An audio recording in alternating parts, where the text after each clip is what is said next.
قاری عبدالباسط سے دا سوال کړل چې هغه فرض مانځه چې د هغې نه بعد سنت وي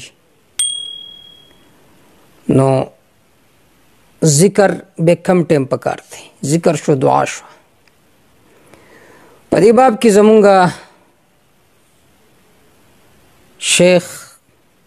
شیخ الشیوخ استاذ الاساتذه مفتی اعظم پاکستان مفتی رشید احمد لدھیانوی رحمه الله دا غوی رائے دا اور علامہ شامی رحمه الله دا خبر ذکر کړل چې هر هغه فرایض چې دا غي نه بعد سنن مؤکده وي، مثلا د ماسپخین مونږ شو، د ماسختن مونږ شو، د ماخام مونږ شو، د هغې نه بعد د هغه فرضو نه بعد په منځ د سنن مؤکده او په منځ د فرضو کې په طویل اذکارو سره فاصله راوړل دا مکروه دي.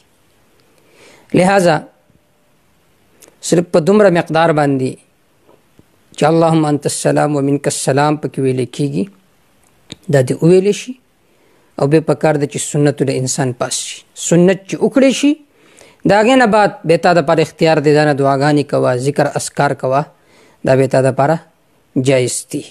هر هغه سنن چې د هغې نه بعد هر هغه فرایض چې د هغې نه بعد سنن مؤکده نه وي، لکه د مازدیګر مونځ شو، د سحر مونځ شو، نو هلته بیا د فرض مانځه نه بعد ته ځان طویل اذکار کولی شي، دعاګانې کولی شي. والله تعالی اعلم بالصواب.